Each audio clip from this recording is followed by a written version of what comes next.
예, 이사야 선지자는 우시아 왕과 요담 왕과 아하스 왕과 히스기야 왕 네 왕의 시대에 하나님 말씀을 증거했다고 했습니다. 아시는 대로 우시아 왕은 금방 죽었습니다. 그래서 우시아 왕의 죽음을 이사야는 굉장히 원통하게 생각했고, 어쨌든 우시아 왕의 죽음 이후에 하나님을 만나고 하나님께서는 백성들에게 외치라 그렇게 말씀했고, 이사야는 하나님 말씀을 가감없이 외치기 시작했습니다. 그런데 백성들이 잘 듣지 않습니다. 그러다가 이제 히스기야 왕 때에 와서 조금 소망이 보이는 거예요. 히스기야 왕이 이사야 선지자의 가르침을 받아서 종교개혁을 일으키고, 그리고 백성들이 이제 하나님께로 돌아가고, 이렇게만 좀 더 가면 이제 우리나라에게 소망이 있겠다. 참 그래도 저런 좋은 왕이 우리나라에 있는 것은 소망이 있다 그렇게 했는데, 히스기야가 통치하던 지 14년 만에 이제 종교개혁을 일으키고 성전을 청결케 하고 절기를 지키고 막 이렇게 하는 지 14년쯤 되었는데 아수르가 쳐들어왔어요. 그래서 하필 지금 이럴 때 이런 위기를 당하게 하시는가. 우리도 그냥 방탕하게 살거나 혹은 아무 생각 없이 살다가 어느 때인가 하나님 내게 마음에 탁 깨달음을 주셔가지고 내가 이렇게 살아서 안 되겠다 하고는 이제 한번 제대로 잘 믿어보려고 열심을 내서 하나님께 나아가고 하는데 갑자기 위기가 닥친 겁니다. 자칫하면 원망하는 마음이 생길 수 있죠. 하나님 왜 이러십니까? 하필 지금 이런 일이 닥칩니까? 제가 좀 신앙생활 제대로 한번 해보려고 하고 충성하고 헌신하려고 하니까 왜 이렇게 집안은 어려워지고 또 나를 대적하는 사람들이 많습니까? 교회에서도요, 신앙생활을 대충 할 때는 아무도 날 보고 말 안 하다가 내가 좀 열심히 믿어보려 하니까 그렇게 시기하고 질투하고 그냥 뒤에서 딴 말하고 그런 사람들이 생길 수 있다는 거죠. 그런 상황입니다. 그런 상황인데, 이게 이제 뭐 히스기야나 이사야가 어떻게 할 수 있는 부분이 아니에요. 이것은 국제 정세와 힘의 균형에 관한 부분이에요. 아수르는 너무너무 강한 나라고, 이미 강한 나라는 더 강해지는 것을 추구합니다. 그러니까 이게 안 되는 거예요. 왜 우리나라가 무슨 그 금융위기라든지 무슨 이런 걸 꼼짝 못하느냐. 우리나라는 아직까지는 전 세계 경제를 흔들 수 있는 그런 힘이 있는 나라가 아니에요. 가장 강한 나라에서 자기 나라 유익한 대로 기름값 올렸다가 기름값 떨어뜨렸다가 환율 올렸다가 떨어뜨렸다가 그러면 당할 수밖에 없는 거예요. 그게 국제적인 정세죠. 아수르는 막 일어나는 신흥강국입니다. 뭐 자기 나라가 좀 커지는 걸로 만족하겠습니까? 더 크기를 원하죠. 제국 아수르는 이제 남방 정책을 써서 이집트까지 다 정복하고 전 세계를 정복하겠다 그렇게 하는 거예요. 몽골의 징기스칸이 나라를 일으켰을 때 어떻게 합니까? 몽골로 만족하지 않습니다. 유럽까지 쳐들어갔죠. 얼마나 놀랐는지 유럽 사람들이 황화라 그래서 노란 사람만 보면 겁이 난다는 거예요. 그런 정도로 그런 일이 있었습니다. 뭐 대제국 마케도니아의 알렉산더 대왕도 마찬가지 아닙니까? 그거는 왕국을 일으켜서 멈추지 않습니다. 끝까지 가는 거예요. 온 땅을 정복하고 다스리려고 하는 것이죠. 이게 이제 힘 있는 자가 자기의 통치에 대해서 나가는데, 뭐 한 십몇 년 히스기야가 계획을 잘하긴 했어도 그 정도의 횟수를 가지고 아수르하고 대항할 수 있는 무슨 부국 강병 그런 나라가 될 수는 없어요. 그러니까 이런 상황에서 히스기야가 할 수 있는 게 뭐 있겠습니까? 일반적으로 두 가지가 있습니다. 하나는 외교적인 선택입니다. 아수르가 일어나니까 에집트하고 외교를 맺어가지고 힘을 모아서 대결하는 거죠. 혹은 아수르 뒤에 있는 바벨론하고 외교를 맺어가지고 뒤를 치도록 하는 거예요. 이게 역사적으로 많은 나라들이 이런 방법을 취했습니다. 신라가 백제와 고구려보다 약하니까 당나라하고 힘을 모아가지고 백제와 고구려를 친다든지, 또 고구려가 당나라하고 싸우는 게 힘드니까 저기 투르크라고 하는 지금 터키 있는 그쪽에 돌궐족과 한다든지, 외교적인 방법을 통해서 그렇게 하려고 했고, 오늘 본문에도 보면 랍사게가 그 말을 해요. 너 애굽을 의지하느냐? 그 애굽 그 부러져가는 갈대 지팡이 같은 건데, 그 말은 뭐냐? 한때는 애굽이 강했지만 지금은 애굽하고 연합해봤자 너희 둘이 힘을 다 합해도 우리한테는 상대가 안 된다 그렇게 말하는 것입니다. 그 사실이기도 하고, 이게 뭐냐? 힘의 격차가 너무 나면 힘 약한 사람들이 아무리 모아봐도 안 된다는 거예요. 그게 히스기야가 선택할 수 있는 외교적인 그 선택의 여지가 없어요.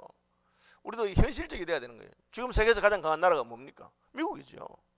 그럼 다른 나라들 다 모아서 붙어도 아마 미국하고 붙으면 못 이길 거예요. 그럼 현실이 그러니까 힘센 나라가 가장 강한 나라예요. 그럼 그 나라하고 친할 수밖에 없는 거예요. 그게 지금 그 랍사게가 또 사내립이 말하는 게 너 안 된다, 항복해라 그 말이에요. 그럼 두 번째 방법은 뭡니까? 항복하는 거죠. 그냥 항복이 됩니까? 항복하려면 다 내줘야 돼. 간도스럽게도 다 내줘야 돼. 항복할 수 그렇잖아요. 청나라가 쳐들어왔을 때 우리나라가 명나라하고 친했는데 청나라가 쳐들어왔으니까 청나라 오랑캐라고 안 했는데 오랑캐든 말든 간에 너무 힘이 세니까 그래서 결국은 남한산성으로 도망갔잖아요. 도망갔다가 안 되니까 왕이 그 청나라 장군 앞에서 머리 이마를 땅에 9번 찍고 구복질이라 그래서 그래가 항복했어요. 그래도 어떻게 힘이 없는데. 그래 할 수 없이 그 역대기에 보면은 이 히스기야 왕이 사신을 보내서 항복합니다. 항복하는데 항복하니까 조건이 있어요. 금 30달란트, 은 300달란트를 보내라. 이스라엘이 유다가 작은 나라예요. 남북왕국 합해도 경상도 많으니까. 그런데 북왕국 이스라엘이 망했고 남왕국 유다는 뭐 예루살렘 주변에 조그마한 나라예요. 뭐 광주보다는 크겠죠. 그냥 조그마한 나라예요. 그런데 그 나라에서 금을 30달란트니까 1.2톤입니다. 금은 한 트럭 보내고 은은 300달란트니까 뭐 몇 대입니까? 그냥 12트럭 그걸 보내라고. 이거 있는 대로 없는 데 다 끌고 보내는 거예요. 성경 보면은 나중에는 금원이 없으니까 성전에 있는 금 은그릇까지 다, 그리고 그 성전 기둥에 있는 금까지 다 끌어서 뺏겨서 다, 왜? 힘이 없으니까. 죽을 수는 없잖아요. 그걸 시킨 대로 다 끌고 가지고 다 갖다 바쳤습니다. 그러면 우리 생각에는 이제 바쳤으니까 이제 문제가 해결되는 줄 생각했죠. 그건 돌아가 다시 온 거야. 가서 뭘 하냐면 이거 안 되겠다. 돌아가다가 그럼 어떻게 해요? 달라는 대로 다 줬는데, 백성들 집에 녹거릇 뭐까지 다 금거릇 거 다 해서 다 줬는데 하다가 돌아와서 야야 다시 더 내놔. 싸울 수 있습니까? 힘이 없는데. 그 장면이에요. 어제 새벽에 신의를 지키는 나라가 예루살렘에 들어오도록 해라 했는데 신의가 없어 이놈들이. 근데 신의가 없어도 아무 상관없어. 힘이 세기 때문에. 아니 금 갖다 바치고 은 갖다 바치면 살려준다 안 했습니까? 내 마음이 변했다. 이사야가 왜 이런 역사를 이뤄갑니까? 힘없는 놈은 의지할 수 없다. 힘없어는 아무것도 못한다. 애굽이 힘이 없으니 못 의지한다는 거예요. 두 번째 뭐냐? 힘이 있어도 믿을 수 없는 놈은 의지할 수가 없는 거예요. 바벨론에 가서 아수르에 가서 싹싹 빌고 금하고 은하고 다 바쳤는데 그놈이 탁 다시 더 내놔. 돌아온 거예요. 그 뒤에 누가 있습니까? 18만 5천 명이 있어요. 아수르 왕 사네립의 군대 18만 5천. 요즘하고 다릅니다. 지금부터 2700년 전에 18만 5천 명이면 이거는 뭐 상대가 안 되는 거예요. 그러니까 우리는 힘이 있고 너는 힘이 없으니까 시킨 대로 해라 그 말이에요. 다 갖다 바쳤는데 또 더 내놔라고. 이제는 뭐 어떻게 하겠어요? 할 것도 없어요. 그게 이 장면입니다. 거기다가 전쟁을 계속했기 때문에 싸움을 어떻게 하는지 잘 아는 거야. 심리전. 그냥 그 백성들이 듣는 데서 이스라엘 말로 막 떠듭니다. 그러니까 그 제발 좀 그 아람 말로 하십시오. 우리식으로 말하면 외교적인 언어로 하시고 백성들이 다 듣는데 창피하지 않습니까? 하니까 창피하라고 하는 거다 이놈들아. 힘없는 놈은 창피를 당해도 마땅하고 너희들이 앞으로 어떤 고생을 당할지 알아라 하고는 막 떠드는 거예요. 그러니까 왕도 창피하고 대신들도 창피하고 나라는 힘은 없고 수칠당하고. 여러분 우리가 일제 침략을 당할 때 명성황후가 시해당했잖아요. 왕비가 죽었어요. 궁궐에서. 그래도 힘이 없으니까 그 일본 사무라이들이 들어와서 왕비를 죽이는데도 뭐 어떡해. 기껏 할 수 있는 게 자결하는 거야. 자결. 시일야 방성되고 오늘 이런 날 나는 통곡한다고 죽으면 끝이. 근데 힘없는 놈이 뭐 죽은들 무슨 백성들은 그 길로 그냥 30몇 년 동안 다 수탈을 당해야 되고. 여러분 그거 뭐 말할 것도 없어요. 그 당시에 힘으로 모든 걸 하는 세대에 힘이 없으면 못하는 거예요. 오죽했으면 도산 안창호 선생이 힘을 길러야 돼. 우리 힘이 없어서 당했다. 힘없는 나라가 이렇게 당한다. 거기다가 약속을 안 지켜. 있는 대로 다 갖다 바쳤는데 싹 바꾸고.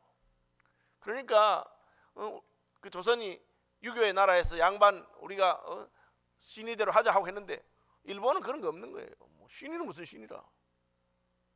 요것만 주면 괜찮게 해놓고 또 있다가 더 내놔. 결국은 다 잡아먹겠다는 뜻인데.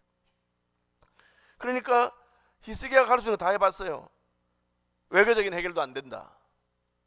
항복하고 화친을 청도 안 된다. 왜? 외교적인 해결은 힘없는 놈이 할 수 있는 외교적인 해결은 한계가 있는 거예요. 아수르보다 더 힘센 사람이 있으면 되는 거예요. 그러니까 참 해방 전국에서 우리나라도 굉장히 힘든 나라였는데 이승만 대통령은 이 외교적인 선택을 했는데 그래도 그때는 한국 주변에 있는 나라보다 더 힘센 나라가 하나 있었어요. 미국이. 미국하고 외교적인 걸 잘해가지고 그래서 살아남은 거예요. 외교적인 것도 뭐 만약에 미국이 우리를 공격했다면 외교적인 것도 힘도 안 드는 겁니다. 더 센 나라가 하나 남아있어야 되는 거예요. 우리는 어떻습니까? 아수르보다 더 힘센 분이 있습니까? 있죠. 누굽니까? 하나님. 뒤늦게 딱 깨달은 거예요. 히스기야가. 아, 이게 지금 애굽하고 외교적인 거랑은 안 되는구나. 이게 지금 도와달라면 하나님만 도와달라 해야 된다. 두 번째, 항복에도 싹 말 바꾸니까 그럼 누구한테 가야 되겠습니까? 말 안 바꾸는 분한테 가야 되는 거예요. 말 안 바꾸는 분한테. 실컷 해가지고 싹싹 빌어가지고 다 갖다 바치는데 싹 마음 바뀌었다 하니까 뭐 끝난 건 아닙니까? 그런데 히스기야가 생각하니까 하나님은 말 안 바꾸시는 분이라. 내가 왜 이날까지 말 바꾸는 저놈한테 성전에 금이고 은이고 갖다 바치고 그놈한테 살려달라 했나 그 말이에요. 이게 지금 이사야가 말하는 것입니다. 26장 시인을 지키는 의로운 나라가 예루살렘에 들어오도록 해라. 아주 원리적인 거예요. 이왕 우리가 외교를 하려면 힘 제일 센 하나님하고 하고, 이왕 우리가 항복하려면 약속을 지키는 하나님께 항복해야지. 그분이 우리를 도와줄 것이다. 그게 히스기야가 마지막에 딱 깨달은 거예요. 마지막 순간에. 아, 이게 안 되는구나 이게. 그놈 아수르한테 아무리 필요도 안 되고 약속을 안 지키니까. 애굽한테 아무리 의지해도 힘없는 놈 의지해봤자 도움도 안 되고. 강하실 뿐 아니라 신실하신 하나님께로 가자. 그래서 성전에 가는 겁니다. 그냥 어떻게 합니까? 베옷을 입고 갑니다. 왕은 왕복을 입어요. 백성들과 차이가 있는 거죠. 뭐 왕도 벗겨놓으면 뭐 백성은 뭔 차이가 있겠어요? 그 벌거벗은 임금님 아닙니까? 동화에. 뭐 왕도 맹배 나오고 뭐 똑같은데 옷 딱 입혀놓으면은 왕인 거라. 그래서 늘 왕이 왕복을 입고 있어야 되는데 왕복을 벗습니다. 삼베옷을 입고 가는 것은 회개와 애통의 표현이죠. 하나님께 나갈 때, 높은 분 앞에 나갈 때 나는 아무것도 아니라는 뜻이에요. 심지어 제사장들도 에봇을 벗고, 제사장의 예복이 있어요. 그 유니폼 벗고 삼베옷을 입습니다. 이것은 하나님 앞에 특별하게 부르짖으러 가는 것입니다. 하나님 불쌍히 해달라고. 그래서 삼베옷을 입고 성전에 가서 부르짖습니다. 가면서 뭐라 하느냐? 외교 문서를 딱 가죠. 그 아수르 왕 사네립이 보낸 항복해라고 하면서 거기다가 뭐라고 적어놨냐 하면은 너 혹시 하나님이 너희를 도와줄까 싶어서 그러느냐, 그걸 적어놨어요. 이 랍사게가 보낸 외교 문서에. 그거는 백성들의 마음을 흔들려고, 이 사탄이 그야말로 유다의 마지막 남은 소망이 하나님인 걸 알기 때문에 그걸 의지하지 못하도록, 너 뭐 교회 가서 새벽에 가서 기도하고 부르짖으면 뭐 하나님 들어줄 줄 아나? 안 들어줘. 그래서 마음을 흔드는 겁니다. 그런데 히스기야가 그 순간에 딱 깨달았어요. 이놈이 아무리 흔들어도 내가 의지할 분은 예수밖에 없다. 하나님밖에 없다. 그래서 그걸 들고 하나님께 가서 하나님 보십시오. 내가 힘이 부족해서 14년 동안 종교개혁 하고 했지만 시간이 부족하고 힘이 부족해서 이 나라가 이것밖에 안 되니까 강한 자와 약한 자 사이에 누가 우리를 도와줄 수 있겠습니까? 주님밖에 없습니다. 제가 잘한 것 없지만 주님, 이놈이 하나님 욕을 한 걸 보십시오. 주님, 주의 영광을 위해서 우리를 불쌍히 해주시기 바랍니다 하고 하나님께서 딱 부르짖는 거예요. 그러니까 어떻게 됐습니까? 이사야 선지자에게 왕이 사람 보내서 내가 지금 기도하러 가니까 선지자에게도 기도하라 해라고 보냈는데 딱 가니까 선지자가 벌써 답을 가지고 있어요. 오자마자 만군의 하나님 여호와 높이 들린 보좌에 앉아 계시고 성전이 그 옷자락이 가득하던 6장에 그 존귀하신 만군의 왕 여호와가 히스기야에게 이른다. 걱정하지 말아라. 내가 너의 눈물을 보았다. 내가 너의 기도를 들었다. 너 나한테 잘했다. 진작 나한테 올 것이지. 내가 그놈 혼내주겠다. 어떻게 혼내줍니까? 18만 5천 명인데 내게는 천군 천사가 200만 명이 있다. 그렇게 하지 않았어요. 하나님 딱 한마디 합니다. 내가 내 영을 보내겠다. 그렇게 했어요. 이것도 너무 재밌잖아요. 하나님 말하려느냐. 그놈이 18만 5천 명 군대를 믿고 지금 내려갔다가 압박하는데 랍사게가 무슨 뜻이냐면은 포도주 맡은 자라는 뜻이에요. 랍사게가 장군이 아니에요. 직분이니까 느헤미야가 포도주 맡은 관원인 것처럼, 그 바로에게 포도주 맡은 관원이 있었던 것처럼 임금님 옆에서 포도주 맛보고 독 탔을까 싶어서. 그러니까 임금 측근이라 근데 그 군사적인 지도자 아닌 그 포도주 맡은 사람을 보내가지고 이스라엘을 핍박하는데, 유다를 핍박하는데 이유가 뭐냐? 뭐 꼭 장군 안 보내도 랍사게 포도주 맡은 사람 보내도 그 뒤에 18만 5천 명이 있기 때문에 할 수 있다는 거예요. 작전도 필요 없고 몰아붙여라 그냥 막 그런 뜻이 있어요. 그런데 하나님께서는 그래? 히스기야야, 내가 너의 기도를 들었다. 나는 18만 5천 명이 아니라 180만 50명 그거 아닙니다. 내가 내 영을 보내주마. 그놈 군대를 가지고 말하는 모양인데 하나님의 영이 얼마나 두려운지 내가 한번 보여주겠다. 그래서 하나님 영을 보낸다 그랬어요. 어떻게 됩니까?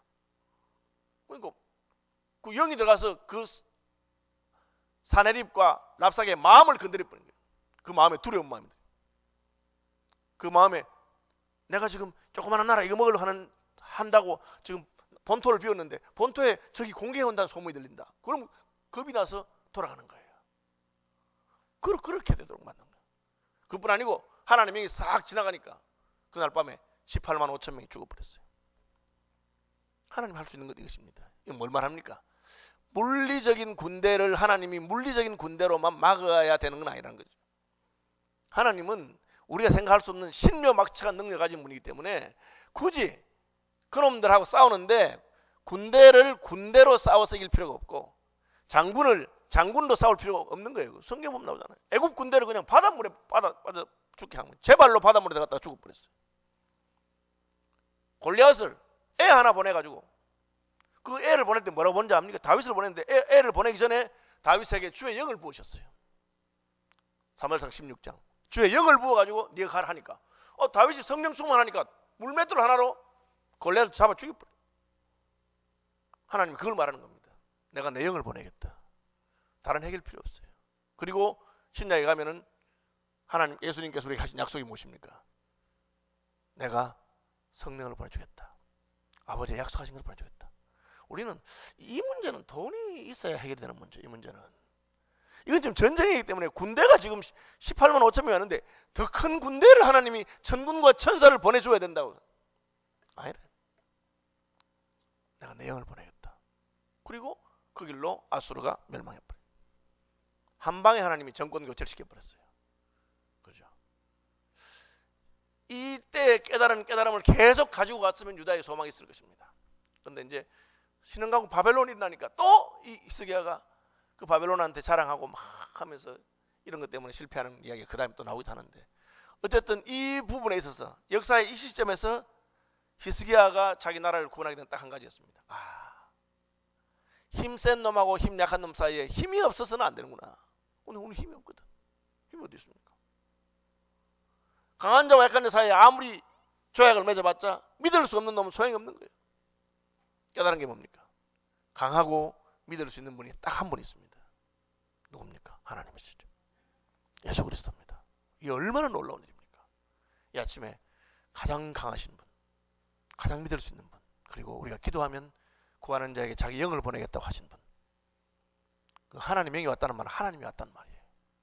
하나님이 왔기 때문에 끝인 거예요. 그 피조물들이에요. 피조물들 18만 5천 명이 아니라 18억 5천만 명이라도 하나님 앞에 아무 소용이 없는 거예요.